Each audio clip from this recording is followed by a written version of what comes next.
Olá! No programa de hoje eu vou conversar com a professora e pesquisadora Elizabeth Serafim Prosser e ela vai nos falar sobre um dos grandes compositores paranaenses que se chama José de Almeida Penalva. E além disso, ela também vai nos contar das suas outras pesquisas na área de música. Elizabeth, que bom ter você aqui conosco para falar desse amigo tão querido que foi o nosso Padre Penalva. Então eu vou, antes de começarmos a falar sobre música exatamente, eu quero que você diga quem foi José Penalva, né, na sua diversidade de atuações. Bom, ele foi nosso professor, lembra? Claro! E ele era uma figura assim, um guru de todo mundo. É verdade. Ele era um grande escritor, um grande músico regente, musicólogo, teólogo, pensador, filósofo, sacerdote, era padre. A gente o chamava de Padre Penalva. E ele sempre foi uma pessoa muito marcante, muito presente. Onde ele estava, você via, você ouvia, né, a voz dele. Muito carismático, né? Muito carismático. E já faz, então, 10 anos que ele faleceu. Ano passado, são 10 anos da morte dele. Anos, né? Fez 10 anos. E você, Elizabeth, você escreveu 2 livros sobre ele, né? Qual foi o foco, assim, de cada um deles? Bom, quando eu fiz o meu curso de especialização, eu estava procurando um tema. Aí o professor, orientador, perguntou, o que você quer estudar? Eu falei, quero estudar Monteverdi, que era meu compositor do coração. Aí ele falou, que bom, você vai para a Itália. Não. Você achou uma carta inédita? Também não. Não. Então você achou uma partitura que ninguém tocou ainda? Eu falei, não. Aí eu entendi, né, que você tem que fazer a pesquisa sobre o teu entorno, sobre as pessoas com quem você convive e com quem você tem diálogo, tem acesso, né? Você tem acesso às fontes. Então, a primeira pessoa em que eu pensei foi o Padre Penalva, porque eu olhava os livros de história da música brasileira, e tinha um monte de nomes, todos de Rio e São Paulo. Às vezes citavam Padre Penalva, ou Henrique, ou Bocchino. Henrique Morozovich, que é chamado de Henrique de Curitiba, né? Também já falecido. Ou o maestro Bocchino, ou seu Bocchino. E às vezes um ou outro, às vezes 2, às vezes 3. E eu pensava, nossa, mas a música paranaense é tão rica, tão cheia, tão maravilhosa. Tanta gente produzindo, né, de qualidade. E ninguém sabe. Aí eu pensei, bom, vou fazer da música paranaense ou da arte paranaense o meu foco. Certo. Então, esse primeiro livro que eu escrevi sobre ele, Um Olhar sobre a Música de José Penalva, ele, na verdade, ele é um panorama geral sobre toda a obra, porque meu orientador, que foi o Paulo Castanha, disse, Beth, o que eu queria? Eu queria estabelecer o Padre Penalva dentro da história da música mundial. Mundial. Com quem ele dialogava, quais eram os compositores com quem ele tinha afinidades musicais. Porque, inclusive, ele morou na Itália há muito tempo, né? Morou uns 2 anos ou 3 na Itália. E ali eu me lembro, eu tive aula com ele quando ele voltou, tinha acabado de voltar da Itália. E ele veio assim com a cabeça cheia de novidades e né, de muita reflexão, muita pesquisa. Quer dizer, eu acho que essa vivência dele na Itália deu assim uma mudada na concepção musical dele mesmo, na verdade, ele já compunha muito antes de ir. E já compunha em técnicas dodecafônicas e modernas, bem malucas, né? Se a gente for pensar no tradicional, bem comportado. Então, quando ele chegou lá, ele foi para fazer um doutorado em teologia. Aí ele fez o doutorado em teologia, mas fez também um mestrado em música, com o Porena, que ele falava muito desse professor. E aí ele conheceu novas técnicas e ele estava no meio daquilo que era o mais... efervescente, né? O mais importante, né? Todos os compositores estavam ali. Inclusive, ele conta que ele participou de alguns eventos em que eles debatiam o estado da música na época. E que eles mesmos chegaram à conclusão de que estavam fazendo uma música muito hermética em 73, muito só para eles mesmos, muito algo que ninguém entendia, e que então resolveram voltar de novo à velha tradição com os filtros dessa modernidade. Né? E aí, nesse livro, então, você enfoca mais a parte musical dele. Quer dizer, as obras, a estética musical, exato. Quer dizer, mais nesse foco. Bom, meu orientador disse, Beth, se você quer falar da linguagem do Padre Penalva, você tem que conhecer todas as obras. Eu falei, todas as obras? Quantas são, mais ou menos? Umas 300. Não é pouca coisa. Eu queria pegar uma meia dúzia daquelas super grandes obras dele, mas o meu orientador disse, não, tem que estudar todas. Eu falei, e aí bom, você tá começou bom. A sua caminhada. Aí ele disse, e já que você vai estudar todas, por que você não faz um catálogo? Eu falei, eu não quero fazer catálogo, porque catálogo é uma lista, eu não quero fazer uma lista, eu quero conhecer cada uma. Então ele falou, então faz o catálogo e depois embaixo você escreve aquilo que você quer. Então, por isso que ele é um olhar sobre a música, né, do José Penalva, catálogo comentado. Quer dizer, é um livro super completo, então, da obra do Padre Penalva. É quase. Porque ele não me deixou colocar todas as obras. Ele me deixou colocar quase todas. Tinha algumas que ele não considerava boas, terminadas. Ele achava que algumas eram estudos de principiante, outras como todo não criador tem, né? Tem as obras que ele acha que estão boas e tem aquelas que ele acha que não estão à altura. Eu até briguei com ele, briguei não, falei com ele, mas padre, depois vão achar obras suas por aí e vão dizer que eu não pus no meu catálogo, que eu que fiz um trabalho mal feito. Então, algumas ele me permitiu. Daí dentro do livro você tem também algumas partituras, né? Até originais, né? Um facsímile. Eu quis dar um exemplo da escrita dele, porque é uma escrita muito elegante, muito fluente, muito bonita. E quando você tem o original na mão, você consegue ver outras coisas do que quando é uma edição né, no computador ou na partitura. E tem que aproveitar que você tinha isso na mão, né? Quer dizer, você teve acesso a todas as obras dele, né? Era bem fantástico, porque ele, de vez em quando ele me ligava, Beth, tenho mais algumas coisas para você. E eram os originais, manuscritos únicos. E ele punha na minha mão. Então eu fazia uma cópia de tudo. Que responsabilidade, né? E guardava, né, os originais no lugar e manuseava as outras coisas. Quando eu terminei, eu falei, padre, então agora eu quero lhe devolver tudo. Não, minha filha, fica na sua mão, você cuida melhor do que eu. Ai, meu Deus. Falei, não, padre, não dá. Aí ele faleceu, realmente as coisas continuaram na minha mão. E aí eu conversei com o padre Jaime, que era na época diretor né, do Studium Teológico, onde o Padre Penalva também, atuava, onde ele vivia, atuava. E aí ele chamou umas moças do IFAM, que estavam fazendo um trabalho lá, e a gente fez um projeto. E aí nós fomos, então, ver tudo que tinha ainda no escritório do padre, toda a papelada.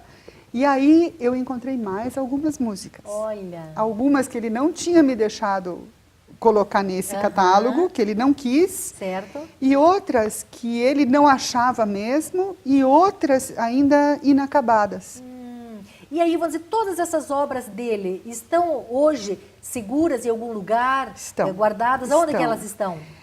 Lá no Studium Teológico foi feito um museu claretiano e dentro desse museu tem a parte que nós trabalhamos, a gente fez a higienização de cada obra, classificação, tudo certinho, está lá muito bem guardado. E as pessoas, vamos dizer, têm acesso a isso, vamos dizer, um pesquisador de uma outra universidade, de uma outra cidade, se quiser, ele tem acesso, ou mesmo uma orquestra quer tocar uma música dele que ainda não esteja editada. Ele pode solicitar? Pode solicitar para o Padre Jaime mesmo, fala com o Padre Jaime. O Padre Jaime faz as cópias e manda para as pessoas. Na Belas Artes... tem acontecido? Tem acontecido. Antes ainda do Padre falecer, eu perguntei para ele se eu podia fazer cópias, 3 jogos de cópias da obra inteira. Sim. Um para a irmã dele, um jogo para a irmã dele, um jogo de cópias para o Studium Teológico e um para Belas Artes.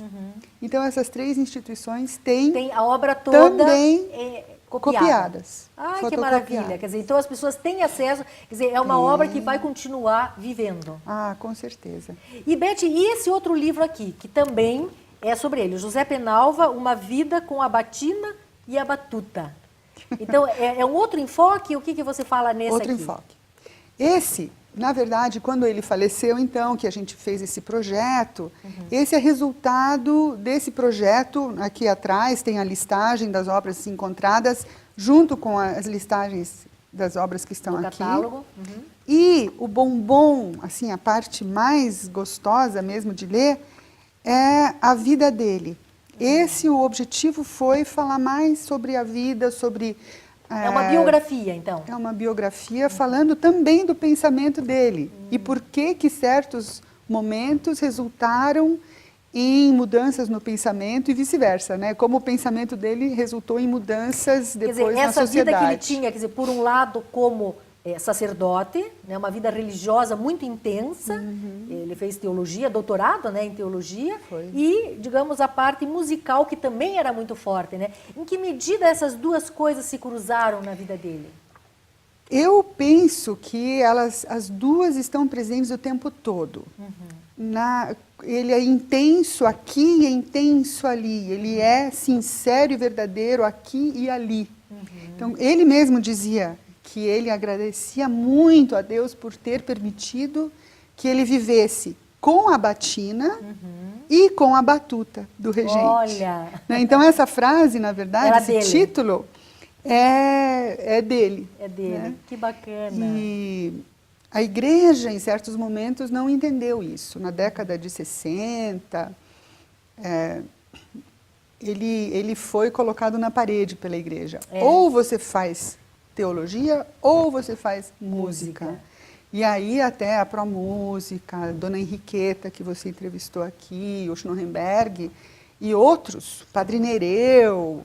Interferiram um pouco para conseguir, né, mantê-lo, afinal, fazendo essas duas coisas tão importantes, né, que são.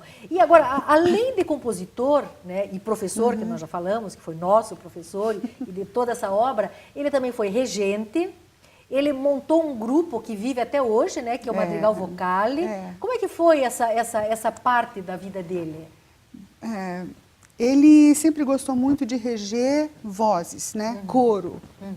Então, quando ele e a Henriqueta, em 63, criaram a Promúsica de Curitiba, a Sociedade Promúsica de Curitiba, ele também criou um coro Promúsica. E esse coro cresceu, fez muitos concertos, mas ele era super perfeccionista, super exigente, super tudo, né? Então, e era um excelente regente, né, na verdade. Um excelente, magnífico. Então, a música tinha que ser exatamente daquele jeito que ele queria. E aquele coro grande não conseguia fazer esta música que ele queria. Então, ele escolheu algumas pessoas desse grande coro e criou o Madrigal Vocale. Criou primeiro um Madrigal Promúsica, que depois mudou de nome e se transformou em Madrigal Vocale. E nesse madrigal, nesse coro, né? Que daí é um coro menor, né? O Madrigal Vocale tem quantas pessoas? Umas 12? 8, 10, 12, por aí? Tinha, agora já está maior de novo. Mas nesse coro também desse coro participava o Bruno Spadoni, como cantor. Que hoje é o regente. E o Bruno era um meninão, estudava medicina, mas cantava no coro e gostava de reger. Então o padre, devagarinho, o iniciou na regência, dizia, não, Bruno, você ensaia essa obra e eu rejo depois. Depois, não, Bruno, você ensaia essa obra e você rege a obra. Você prepara a comida e você come a comida. Quer dizer, ele já estava preparando o seu sucessor para assumir a regência, e que ele tem feito muito bem, inclusive. Nossa, né? maravilhoso. Madrigal Vocale continua cantando por aí com muito boa qualidade, né?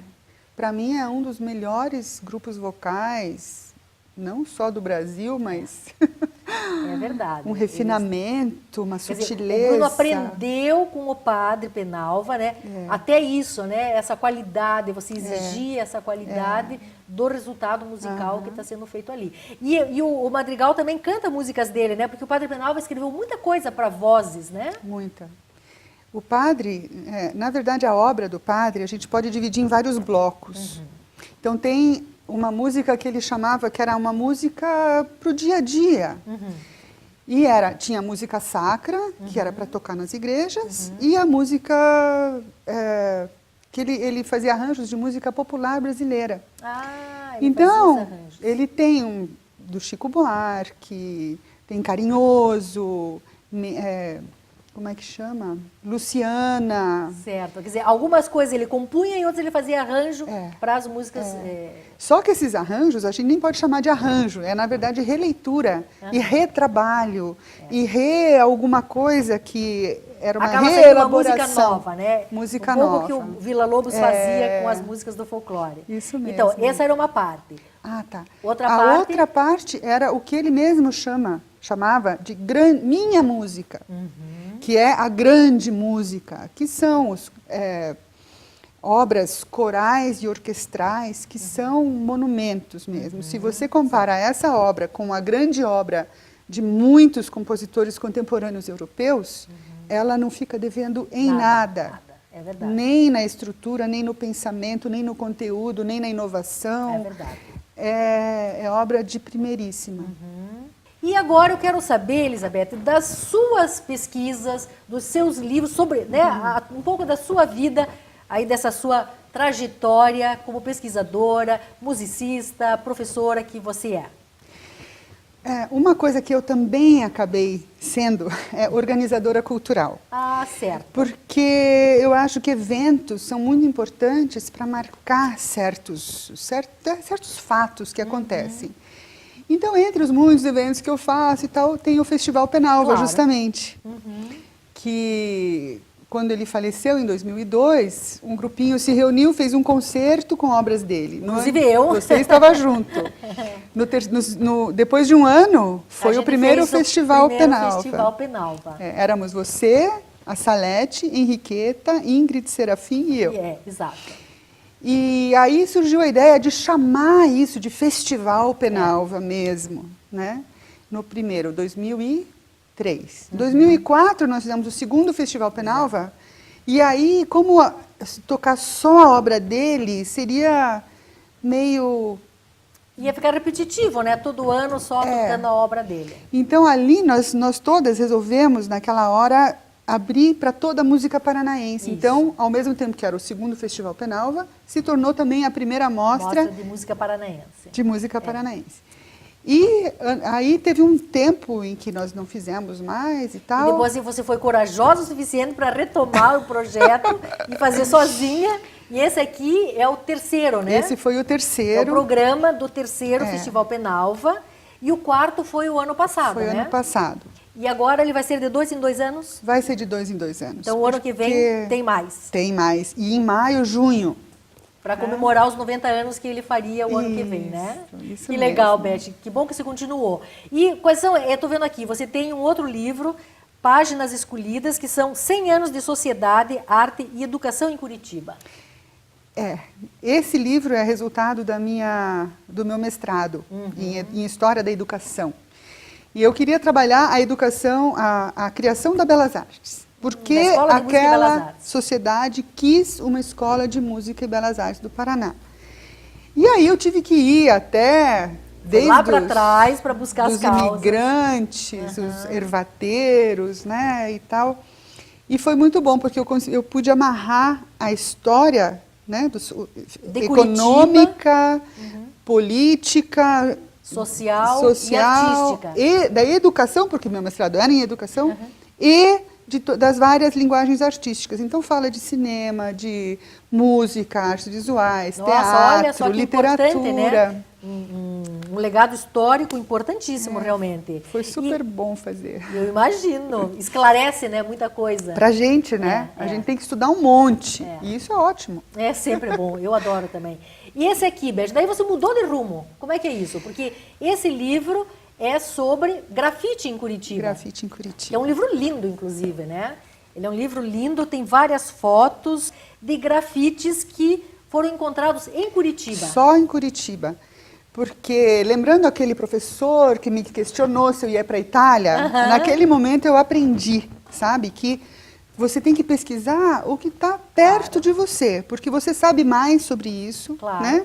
Até porque aqui no Brasil a gente ainda carece de muita pesquisa e documentação das nossas coisas, das nossas produções, né? Sobretudo na área das artes. E esse é um tema bastante atual, né, os grafites. Eu fui para essa área, primeiro porque eu estava só na música erudita e naquele castelinho daqueles poucos que entendiam, né, aquele certo assunto. Então eu quis mudar de área. E ao mesmo tempo, em Curitiba, não tinha, e não tem ainda, um doutorado em música. Certo. Então eu tinha que procurar em outra coisa, em outra área. E acabei indo para o meio ambiente, que tinha uma linha de pesquisa sobre a cidade. E aí trabalhei com uma jornalista, Miriam Del Vecchio, esposa de um artista visual. Trabalhei a questão do grafite. Olha. E conheci os meninos, até hoje sou amiga dele, né, de muitos deles. Que é uma área também muito interessante, eu imagino, assim, muito instigante, né? Com certeza. E o que mais que você tem? Tô vendo aqui outras coisas. Eu fiz, na verdade, meu instrumento primordial, eu estudei piano, mas eu queria mesmo era tocar flauta doce e cravo. E eu me dediquei durante muito tempo à flauta doce e ao ensino da flauta doce. Não só para as crianças, mas a formação de professores para a flauta doce. Então, você acabou fazendo um método de ensino de flauta doce. Porque não tinha o que eu precisava. Mas esse já faz tempo? Esse faz tempo, faz uns 20 anos quase. Puxa! E esse 95. aqui, isso aqui, Beth, o que é? Esse é o catálogo da exposição que eu organizei em homenagem à minha avó. Olha. Minha avó, Elza Miller, foi uma grande pintora e também faleceu em 99, então em 2009 calhou de repente da Fundação Cultural me ligar: Beth, você quer fazer uma exposição da tua avó? Quero, ano que vem, daqui meio ano. Não, mês que vem. Falei, vocês querem me matar, né? Mas eu falei, bom, tenho que fazer. Claro. Então, ela tem várias partes da obra dela também, na verdade, paisagem. Beth, você circula um pouquinho, né, entre a música, que é realmente tua formação lá de base, e também nas artes plásticas, nas artes visuais, de alguma forma, né? Muito, porque, na verdade, quando eu era criança e adolescente, onde eu ia, eu levava lápis e pincel e caneta e lápis de cor, e era a minha grande paixão. Mas, naquela hora de decidir para que lado eu vou, eu estava meio perdida nas artes visuais. E minha mãe, grande musicista, eu sempre tive um caminho... Claro. Acabou te influenciando na decisão para seguir a música. E você também tinha uma tia, né, que era cantora? Também. Mas a minha avó era pintora. Então, e eu amava a obra dela. Então, eu acabei fazendo essa exposição, foi muito bonita, foi no Memorial de Curitiba, na Sala Brasil, lá em cima. E tinha mais de 100 obras. Puxa, e foi muito, muito bonito, foi emocionante. Imagino também. É. E esse outro livro, esse outro livro, é o último que nós temos aqui. Esse é o acervo artístico da Associação Comercial do Paraná. Esse eu conheço bem, porque fui eu que tive a... Você que fez o projeto, que fez toda... Então, aqui tem aí todo o acervo. Aí você fez a pesquisa histórica, né? Fiz a pesquisa histórica e ajudei na escolha das obras, porque eles tinham... No início, só ia ter as obras a óleo. Aí, uma vez eu fui numa reunião e vi na parede uma gravura da Bernadette Panek.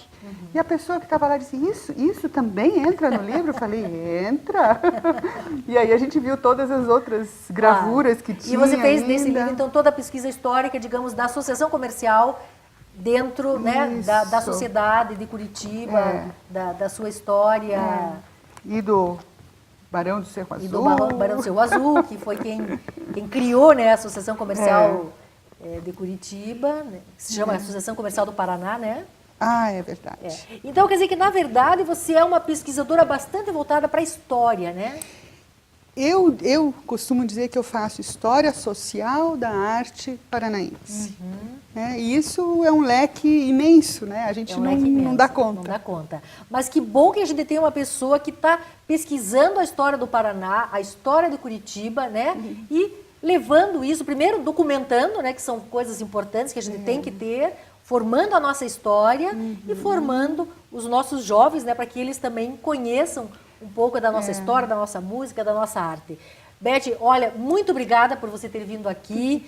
Parabéns pelo seu trabalho. Obrigada. Realmente, eu acho que é um trabalho importante que a gente tem que conhecer. Onde é que a gente consegue esses livros todos para... Tem que me ligar. Tem que te ligar.